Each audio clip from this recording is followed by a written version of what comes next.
Welcome to the Practice You podcast. My name is Elena Brower.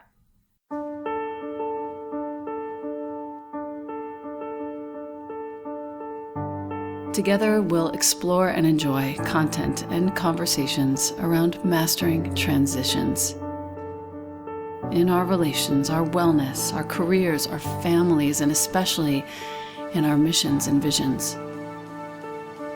You are invited to learn and love and listen with me. Welcome to Practice You.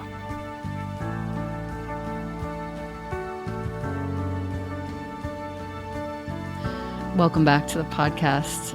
I have an old friend, a dear colleague, and a fellow author from Sounds True, Lisa Wimberger, with me today. Welcome, Lisa. So good to talk to you again, Elena. Lisa's the author of Neurosculpting, which was one of the first books I ever read regarding using my brain to heal things like trauma, limiting beliefs. I had really no clue before I read your book, and it was actually gifted to me by my editor at Sounds True when we first started discussing the possibility of working together. And it was a big gift because it opened up the entire can of worms. In fact, on the cover, you have a blurb from Rick Hansen, who's now become another favorite brain scientist teacher of mine. And he lauds you for blending brain science, spirituality, and a comprehensive action plan, which I think is one of the most important things that I could say about you. This is what you would do, my listener, if you need to clear anxiety, if you need to lift your mood, if you feel like you're not quite enjoying your life every single day. This is our girl. So Lisa, again, welcome. And I'm really excited to have you here. And I have lots of questions. I always love our conversations, and you are a powerhouse. So it's always exciting for me to talk with you. Thank you. So sweet. I want to start by just going over your sort of story. I know that it was born of your own trauma that you came to this work. You were struck by lightning on your birthday when you were 15, which is very auspicious. Mm-hmm. You began having blackouts that summer. Mm-hmm. Can you tell us more about those? Yeah. So I guess it was shortly after I was hit, started having fainting spells. Oh, well, at least I thought they were fainting spells because I would lose consciousness and then I would wake up quickly after. But within a couple of years, I was not really waking up the way I should have. I was groggy. I was immobilized.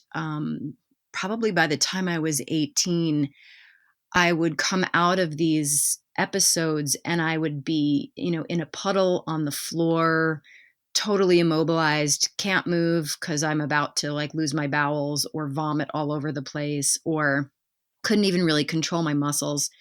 And these happened a lot when I was by myself. Generally, they'd happen around the time I was either menstruating, or if I would get out of bed and, go to the bathroom, they'd happen in the bathroom. So I hid them. My parents I told them I'm passing out. I don't know what you believe when a 15-year-old tells you these things, but I never really got any kind of diagnosis. But by the time I was in my 20s, they were getting really profound and debilitating. And eventually I got a diagnosis when I was 30. After 15 years of having them, I had one very auspiciously in a doctor's exam, a routine exam. Actually, it was a gynecological exam, Whoa. which was very freaky because as a woman, that's your most vulnerable. And Wow. I thought I was going to faint. So I just said, okay, I'm going to faint. And what I woke up to was this doctor who was white as a ghost and shaking. And he had a needle of atropine in his hand. And he said, you flatlined. You had a grand mal Oh seizure. You my God. flatlined. We were going to resuscitate you. When has this happened before? And I can't speak. At this point, I'm in a complete puddle. Like the whole bed is drenched. I think I urinated. I don't know. I can't speak. And I just looked at him and I managed to get out of my mouth, well, this has been happening since I was 15. And he gave me my diagnosis after they sent me to the hospital and determined I was not epileptic. I had normal EKGs, normal EEGs.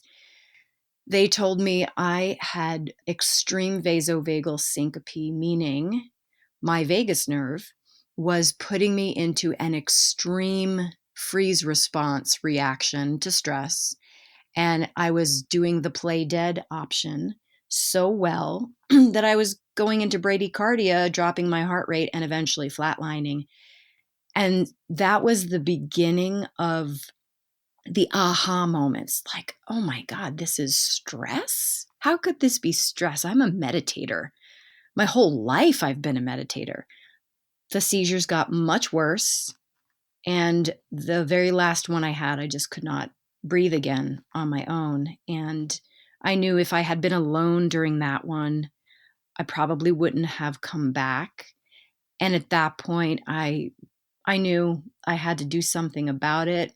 I dove into neuroscience for self preservation. I dove into learning about my brainstem and the vagus nerve and the freeze response, and read the work of Stephen Porges and the polyvagal theory, and uh, Peter Levine and Waking the Tiger, and all these somatic approaches that actually saved my life and gave me the insight that we don't understand our nervous system, and we need to, because it drives how we experience the world and then how we express in the world. And we've dissociated from that so much because we don't get a manual for it. We're taught in spiritual practices we're more than this body, and of course I believe that, but that then kind of gave me permission my whole life to ignore the body since I'm more than it. And I needed to stop thinking that, and I needed to say, oh, I am in my body. How do I want to speak to it? How do I want to love it? How do I want it to support me? And I need to learn the language of my body. And so that was really the impetus for neurosculpting. And when you had a seizure in front of your 3-year-old daughter in a food court, Mm, I read that as part of your story, and that one struck me. What on earth? How on earth? She's now 16. yeah, How has that impacted things? It's sort of a tangent. I'm sorry, but I'm just curious to hear like the personal things. that was probably the worst day of my life, for sure. So we're just sitting there having lunch. She's in a high chair, and I bite into a chicken bone and have a seizure. Now, of course, I don't know I'm having a seizure. Oh my God. I'm actually in a seizure. I'm hallucinating. So I think I'm conscious. I think she and I are still interacting. It's not until the paramedics are over me Mm. that I realize I've had a seizure. So I leave completely. So my face smashes into my plate of food. I flip over backwards. I'm on the ground. This is what she sees. I wake up to paramedics. I don't know how long I was out, obviously long enough for them to get there. So that's minutes. I open my eyes. I can't speak. I can't move. And all I could think of is, oh my God, where's my daughter? Where's my daughter? And now I'm in this space of, I don't know what reality is at this point. She runs over to me and puts her hand on my chest. And she said, Mommy, did you die? And now my whole world is like, oh my Oh my God, I God. have a 3-year-old. And that's never a question I ever expected to be asked.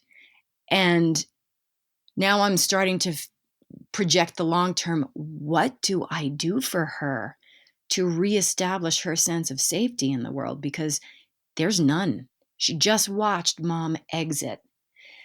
So, for about 2 weeks after that, she was hyper vigilantly attached to me. I mean, if I blinked too long, she was like on me. Mommy, are you okay? And so we had to start practicing 911 scripts and phone calls when she was 3. Oh, I had to start teaching her, what do you do if this happens again? You just stay next to me. You do not go anywhere. You keep your hand on my body. Like all this stuff that I never expected to deal with. And then I would say within a year, No, within about a year and a half, started noticing very typical classic OCD symptoms with her. And they were hardcore from the time she was 5 till probably she was 13, where she would go through these phases of first it started as chirping out of her throat, and we thought it might have been Tourette's, but it was, an OCD category symptom. And then those would change. So as the years went by, the chirping would then change to she'd have to tap things a certain amount of times, Mhm. and then that would change to compulsive erasing and Oh, scribbling on paper. Like, every oh, year, the baby. symptoms changed, and, consciously, she kept saying she was fine. So I meditated with her every single night for years. It was her bedtime routine. I would help her meditate on creating safety, giving her physical practices, and the tremor release, neurogenic tremor practice was really good for her. I taught her that. It's basically Dr. David Berceli's protocol for shaking the body. And she really liked that because she did not like going into her thoughts because they were too scary for her. So meditation could only be facilitated at a certain level for her. I couldn't bring her close to processing the trauma because it was still too fresh for her. So we had to do a lot of physical practices. And I got her on things like fish oil, high doses of fish oil for her anxiety and her brain repair. And she doesn't really have OCD symptoms anymore. They disappeared, I think, at least overtly. They disappeared when she was about 14. Right. She has incredible insight and awareness into her own space, um, but I'm sure there's still work to do there. So that's a very significant it's a very significant chapter in your daughter's life. I'm glad that that is now of the past, Hmm. thankfully. I would love to now pursue a little bit more the method of neurosculpting because it changed a lot for me back when I read your book. It's very dog-eared and underlined, and I can't say enough about the help that it gave me fusing brain science, meditation, really mindfulness, I think in your case, so that even, sort of most challenging, limiting beliefs that I had, I now knew upon reading this book could totally be rewritten. I didn't realize what neuroplasticity really was until I read your book. And Mm. I think it's one of the best out there, which is why I Oh. really wanted to talk to you. The book itself is called Neurosculpting, if you're listening. And you created it out of necessity. And even, as you say, out of love for your daughter and your husband, because it's a way to go outside of all the other things that are out there and just take 5 steps so that you can release the grip of whatever it is that's gripping you. Um, the 5 steps, I actually took some notes for our talk, so I have them in front of me. Mm. And you call it self directed neuroplasticity in order to support repatterning, which I really appreciate and feel. Step one, you're down regulating your hyperactive stress activity Hmm. and you're engaging with your parasympathetic nervous system response. So, all that translates into you are, it's sort of like you're shifting a car. You're shifting out of drive and back towards neutral. Hmm. Can you speak more about what step one means to you? Yeah. We all hope for change. We all want it at a conscious level. But the nervous system is not driven by conscious level thought. The nervous system is driven by the subconscious patterning it has created. So to want it at a conscious level doesn't really do a whole lot to get it. It's a great starting point, but you have to go in and speak the language of the nervous system to get it to move out of self protection mode so that any change you hope to have has a foundation to stick into and integrate into. You cannot do that when the nervous system is in arousal contraction or You can't do that when the nervous system is in such deep freeze that you're dissociated. So, in order to allow the conscious mind to drive the changes, we have to prime the nervous system to be listening in an expansive parasympathetic rest and digest sort of way. I like the idea of the nervous system listening. Yeah. When it's in hyperarousal, it's not listening, it's dictating. And when it's in deep freeze, it's not listening, it ran away from you. So we need to actually evoke a listening from the nervous system. And that means we have to go in and know where we are on the spectrum. Are we in deep freeze dissociation or are we in hyperarousal? And we teach people what these feel like. And from wherever we are, we meet ourselves where we're at. From wherever we are on that spectrum, we can use mental and physical practices to move ourselves along that spectrum until we hit this beautiful homeostasis in the moment that is rest and digest. And at that point, the nervous system gets to say, oh, I'm listening. So if you'd like to shift a pattern, I'm a little willing to do that right now. And if you'd like to orient me towards something better, I'm willing to do that as well. And so step one for me is always, always orient to whatever is going to get me into rest and digest. And typically, that's safety, comfort, support, consistency. Those are the categories that will orient most people. Am I safe in this moment? Am I dry? Is my body temperature regulated? Do I have access to food and water? Is this cushion comfortable? Is my breath breathing consistently in and out? Do I have shelter from the elements? Mm, This is a very simple list, right. but this is step one for a mammalian nervous system. So it's universal. What kind of blows my mind right now, I have my hands in a few different projects that relate to children trafficking, female genital mutilation, early childhood pregnancy, forced childhood marriage.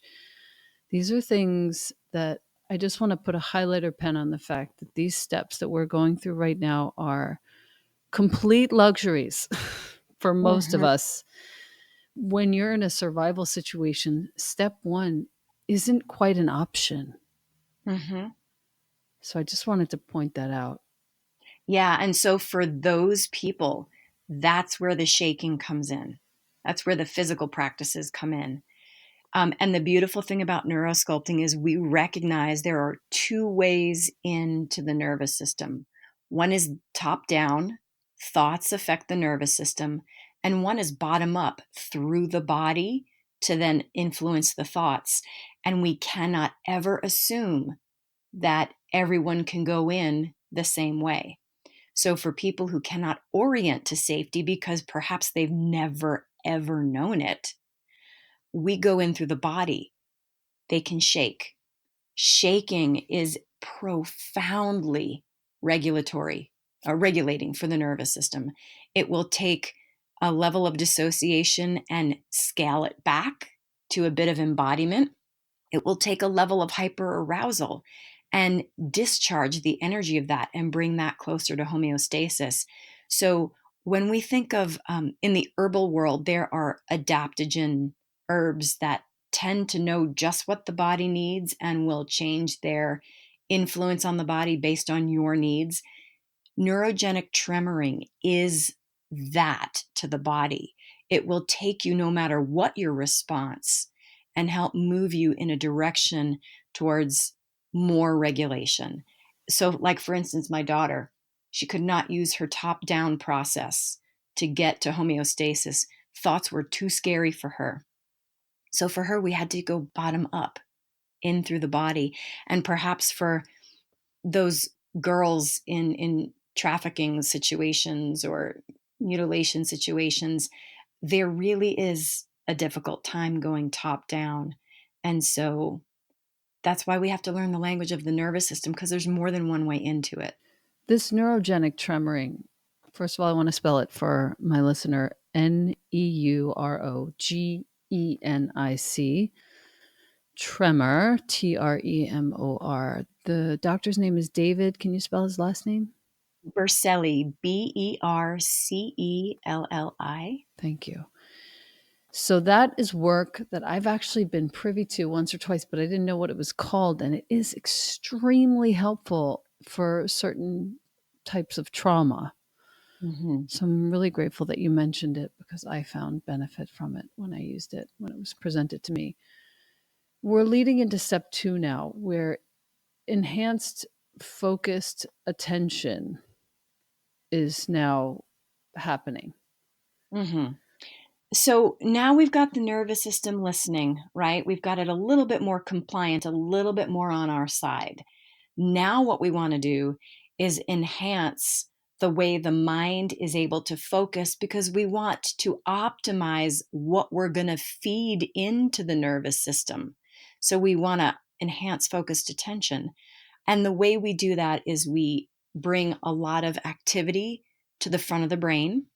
Step 2 is upregulating the prefrontal cortex. And for that, it's super simple. The front of the brain gets very aroused, i.e., focused, when it is stimulated with things like humor or benign novelty or wonder or awe. So, for instance, you're driving on a long trip, it's very boring, and all of a sudden there's a double rainbow in the sky. And your mind, your prefrontal cortex says, wow, that's so beautiful. And then you drive along and you get to where you're going, and someone says, how was your drive? And you say, oh, it was boring, but I saw this double rainbow. These moments of prefrontal triggering become stamped in memory because they harness focused attention. And that's what we want to do to the brain. Got it. Once it's in homeostasis, we want to manually trigger that level of focused attention and induce the brain so that whatever we're about to feed it becomes marked in our memory as valuable. So, from the point of a stimulated prefrontal cortex, we could actually feed it content of our intentional choosing that it will then lock onto much more strongly than if we did not trigger the prefrontal cortex in this way. Got So it. we're really optimizing. It's strategic optimizing. It's like turning off the news and turning on something much more nourishing, like Yes. mantras or classical music. Yes. Got it. And then it frames the rest of your time, whether it's a short time or the rest of the day, it will frame it differently because you've induced your brain in a different way. That makes sense to me. Which then obviously segues perfectly into step 3, which is where we increase the activity between the analytical and the intuitive self. Explain. We've got this brain induced in listening, right? We want to use this. Consider it like the induced brain is a stage. Now, what do we want to put on that stage and what will we like to play out? Because whatever we put on there and whatever scene plays out will be valued by our brain as content to remember because we're induced. So, on that stage, we can do a couple things. We can revisit an old pattern and file down the sharp edges of it and shift it just a little bit, shift our relationship to it.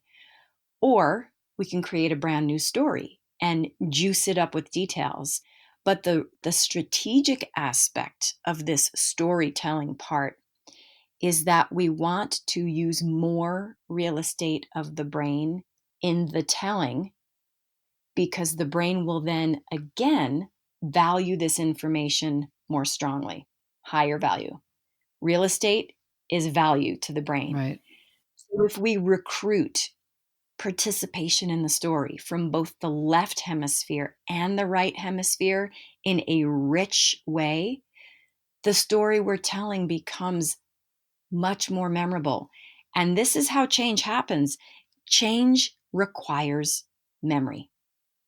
Because if you can't remember the edit or the new at a very subconscious level, you can't reference it and reiterate it and grow it tomorrow. And change only happens over time sustainably in incremental doses. Right. Um, I should say manageable change happens that way. Sustainable change. Sustainable change happens that way. And in order to make that happen, Right. every time you tell that story, you have to give it the highest value possible. Mm, So the brain remembers it better, longer, so you can retrieve it easier, more frequently. right.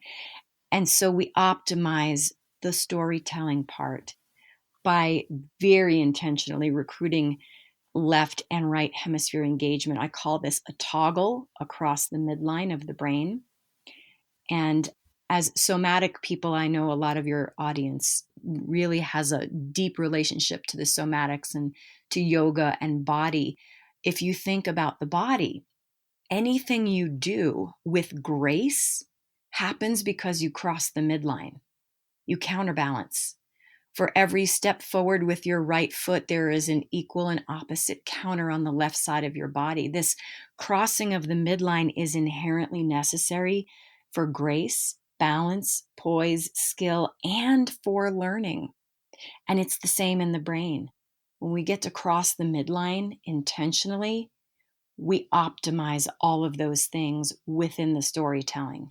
And and it keeps us from looking at an old thing the same old way. Right. It actually stimulates a very new perspective, which is also helpful.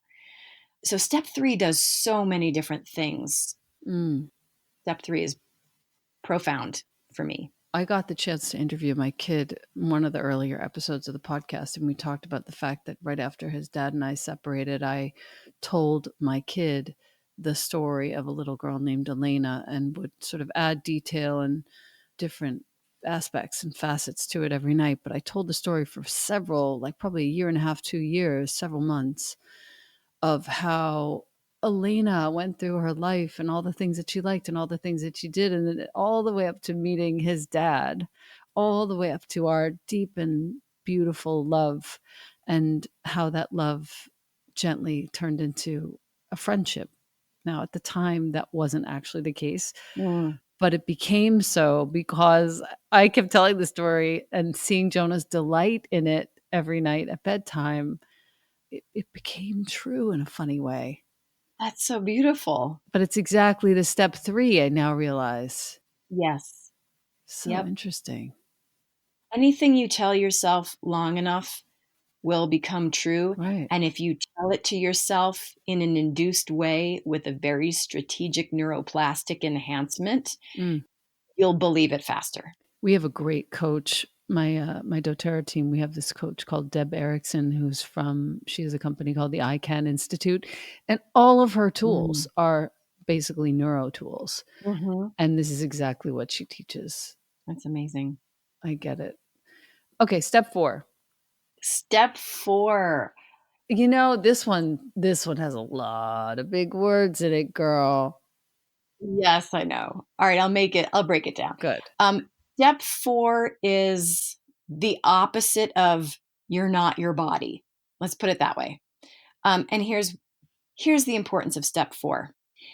The body is the container that all of this anchors into. It is the interface the spirit has chosen to react, respond, and interpret the world. Therefore, we have to make sure that interface is working in our favor. The body, according to Bessel van der Kolk, the body keeps the score, and this is the truth. Everything you think and feel is stored somewhere as a cascading signal or result of body mechanics. You contract a muscle when you're scared, you soften a muscle when you're safe. When you feel love, your blood vessels dilate. I mean, everything has a body component. So every sense, every skin touch, every motion has the opportunity to associate with a perception. The song on the radio that you haven't heard since prom will give you a flashback. It really does, by the way. It does. The smell of the perfume or the cologne your first love wore will send you back and cause you to miss exits on the highway because you forgot you were driving. So the body has these portals into our psyche, and we use that in step 4. At a moment where the mental story is so juicy and you're editing it and you're putting intention to this aspect you want to focus on, we want to mark it in the body. And we do that by either making some sort of hand gesture with the non dominant hand, or you can hold a rock and feel it, or you can put your essential oil on your wrist and smell it at that moment. Anything you can do in the moment of a critically new and better perception should be marked in the body as a bookmark, because you will create a link for that body motion to that thought, which then means tomorrow, what do you think is going to happen when you smell your oil? Your subconscious is going to say, oh, yeah, that better story. And it's going to reference it just a little bit, which means exercising it. Referencing it is exercise to the brain. So this is really called Hebb's law of neuroplasticity. Neurons that fire together wire together. If something happens, totally unrelated, simultaneous to a very important perception or feeling, those two things will link because the brain is trying to make them efficient, and the brain values synchronicity. Brain says if it's happening simultaneously, it's probably for a reason. I will automate that and link them more and more. Wow. So we can take advantage of that in step 4. And you can link anything to a perception. We like to use our hands because they're with us all the time. You're welcome to use anything really in the environment, but that becomes a little risky if, let's say, you're constantly linking your sense of safety to the smell of lavender. What if you run out of your lavender oil? So that's why I say use the hands or the body first and add on all the other things you'd like to link. You're programming. This is just programming your mind to be triggered intentionally because your mind already did this. It already programmed you to be triggered unintentionally all the time. The mailman walks up and you start to go into contraction because you're like, he's going to be delivering bills. Ugh, that's a trigger. Mailman has nothing to do with your debt, but he becomes a trigger. Song on the radio, the sound of the siren, all of these things are unintentionally linked by Hebb's law. We're just putting intention to it in step 4. I like the idea of the unintentional programs, triggers, every other input, and then just turning it into something very, very intentional as an overarching theme for this, whole conversation. Absolutely. Acknowledging that so much of it is happening unintentionally and then coming through with some intention. Yeah. So that leads to step 5, which is where we are now enabled to easily identify and replicate the process in a regular daily moment. Yeah. And step 5 is very similar to step 4. We're going to bookmark it, but we're going to bookmark it with a word, a linguistic reference, because the analytical side of us really likes to put labels to things. It likes to call us capital I. It likes to call a chair a CHAIR. It likes to believe it has authority over the world by naming things. So we let it do that. We invite that in at the end and we ask the meditator, choose a word or a phrase that could be meaningful to you or pure nonsense, but a word or phrase that best would remind you of this experience. And you're using the same principles as step 4. You're linking a random word or phrase to a reference to the meditation. And then, of course, if that word comes up in conversation, or if you then write that on a post it note, that becomes a powerful affirmation. And this kind of brings me to my love hate relationship with affirmations. And I have that also. I have the same. we choose arbitrary affirmations that we read in books, but we don't know that the content we've ascribed to that affirmation, the subconscious meaning of that may be totally counterproductive. So, for instance, the affirmation of, I don't know, life is great may not be plausible to the subconscious belief systems we have. And so every time we say it, the nervous system is calling BS on it. And that's the opposite of what that affirmation is supposed to do for you. But with neurosculpting, that word at the end, you are loading its meaning and its association. And when you do that, that's when the affirmation works for you. You have to preload what it means to your nervous system for it to then hack in. So affirmations absolutely do work if and only if they align with our subconscious meaning of that affirmation. Otherwise, they're counterproductive in my experience. Right. So we just take some time to load in and ascribe a real deep meaning to the words we're going to use to try to bring us back to this state over and over again. Got it. And then you get to use your word throughout your day and have these little moments of subconscious reference to your meditation. Right. It's just so simple and so smart and so potent and also very pertinent right now. We're like adrift Mm. with all this input all the time. It's so hard to determine what to pay attention to. Where should I put my focus right now? It is very difficult.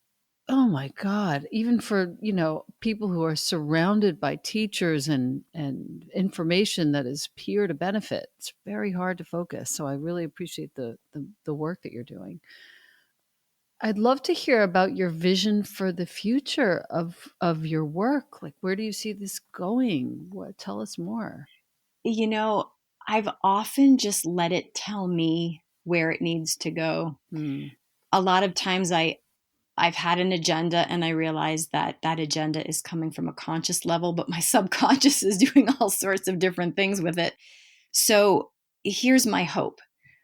We've been moving this in the direction of the healthcare industry, and we've been working really hard to do that. So now our deep neurosculpting practical immersion, it's a 16-hour course, is CE qualified for healthcare providers because I deeply believe that if we could change the vibration of the Western healthcare industry, we might start seeing people as a whole functioning unit that has an intelligent design inherently built in that we can tap into.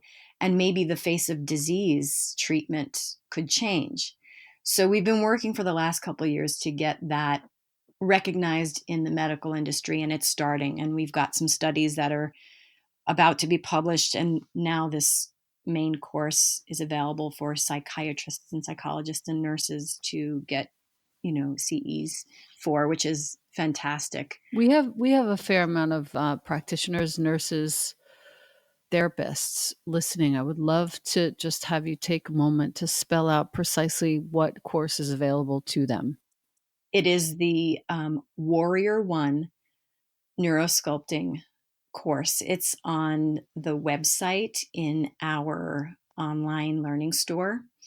And if you just even email me at lisa@neurosculptinginstitute.com, I'm happy to give you information on it and even dialogue with you about it to see if it's right for you. Very good. It's a 16-hour self-study and teaches the real foundational work around this 5-step process. And so that's one direction. The other direction, has been a mission of mine for the last 12 years. I work with law enforcement, and I have some new police contracts this year where I go into police agencies, and God, my vision is if there's a person whose finger is on the trigger of a loaded gun, they absolutely should know how to regulate their nervous system in the face of their biases and stories. And so that's been a huge crusade for me for since before it was even called neurosculpting. So that work continues. And then just getting this out there, certifying people to go into their communities and teach this as a healing modality based on their experience, understanding their own nervous system and saying, oh my God, this has helped me. And now I want to pay it forward. So, how that looks, I'm completely open to it, to the universe telling me what it's supposed to look like. But those are the directions that I would love for it to go.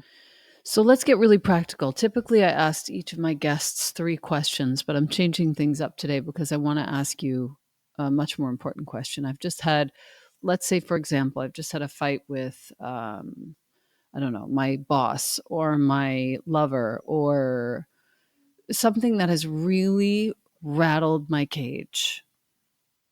Mm-hmm.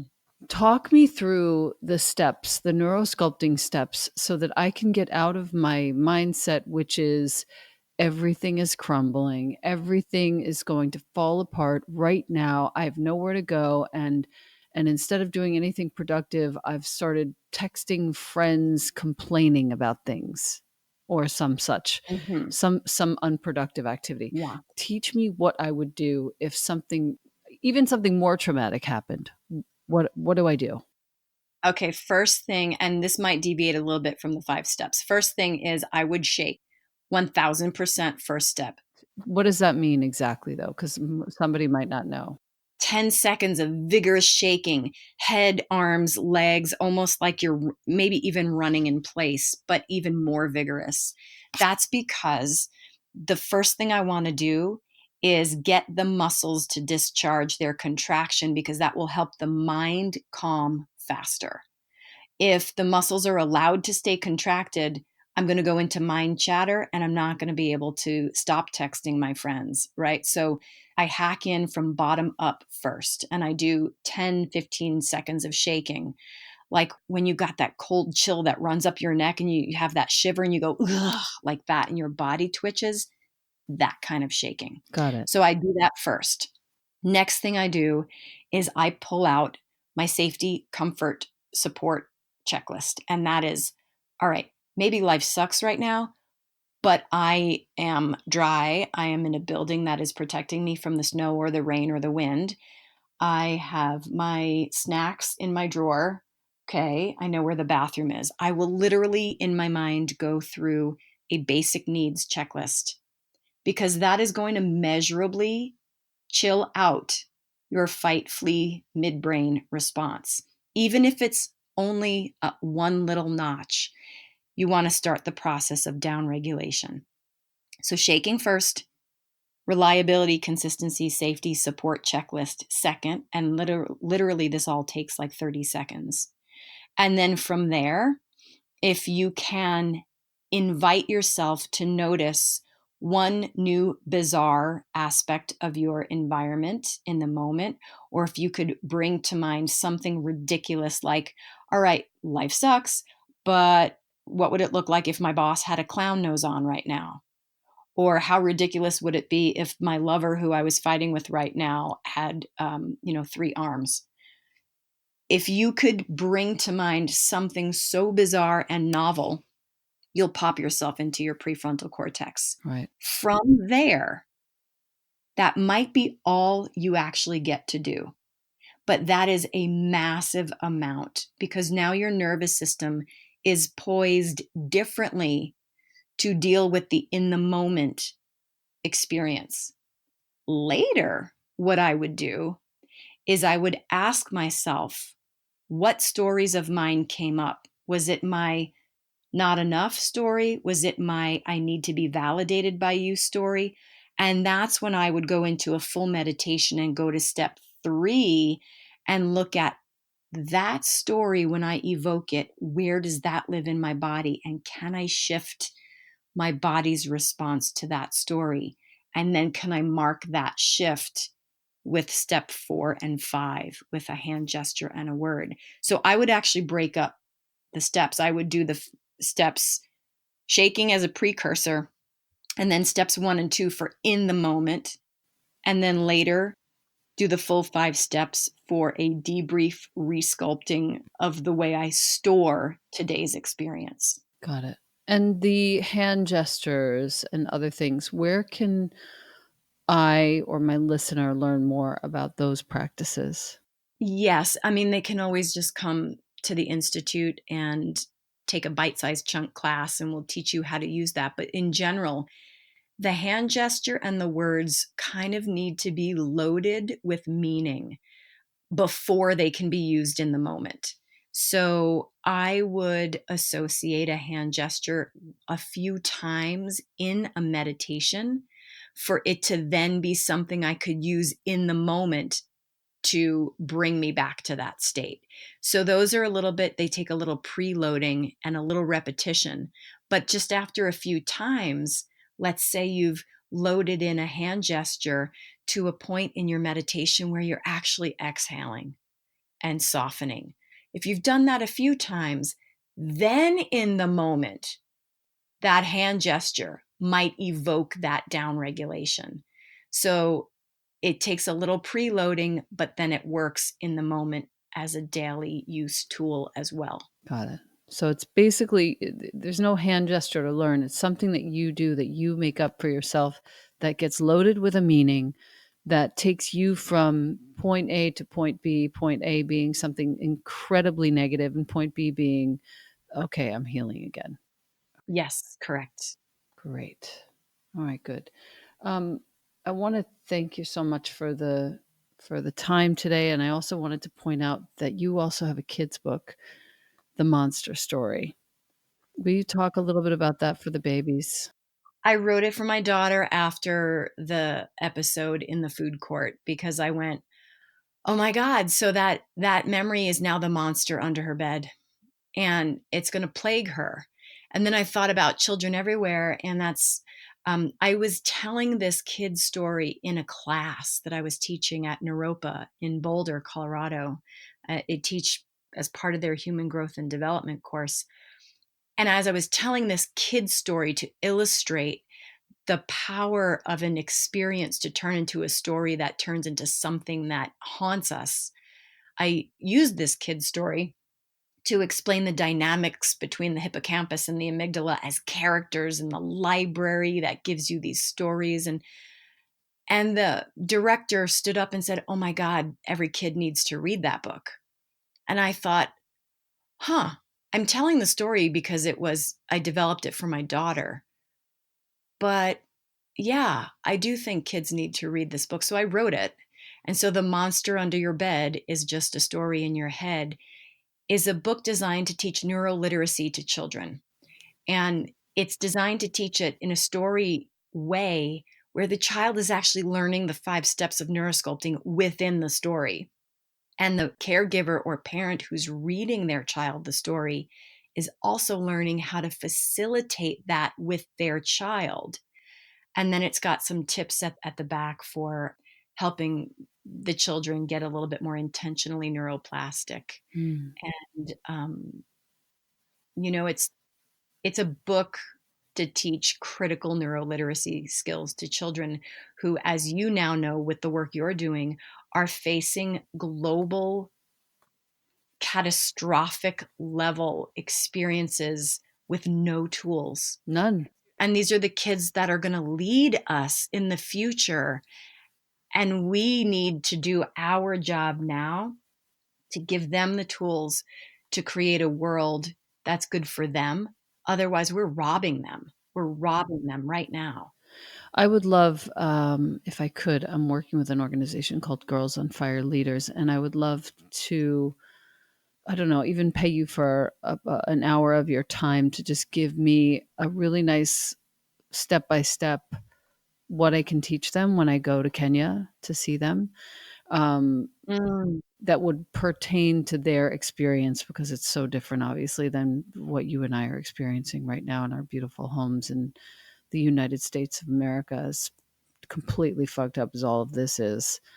I would love to. Actually, I had an African refugee program some years ago where we trained ambassadors in Colorado from all different countries of Africa who were here because they had escaped sex trafficking, and so there's some tweaks that need to be made for those women, and I've already worked with them doing that. I would be thrilled to work with you on that. That would be great because we're working with girls ages 6 to 16, training the youngest to then become teachers as they get older. So the eldest are now teaching the youngest. So Mhm, we're kind of, teaching ourselves out of the equation. mhm. You're giving them back their power by removing yourself from the equation. Correct. Yes, So what I would love to do, that's what I would love to do. I think what I'll do is just email you and then you and I can jump on a call. I'm happy to compensate you and get something in writing that I can then teach and use to train the other girls. sounds great. Thank you. Oh my gosh, thank you so much. I really truly appreciate it. It's been many, many, many years of enjoying this book. The book is called Neurosculpting and it is one that does not leave my shelf. I'm so happy to hear The only time it left was when somebody stole it. that.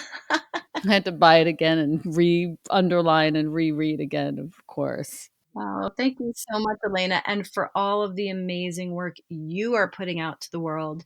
We so need you. Mhm. We so need all of what you're doing, and you're just changing lives of women in deep, deep need, and it's such a blessing. Oh, thank you. Thank you, Lisa. Really nice to talk to you today. And thank you once again for everything you do.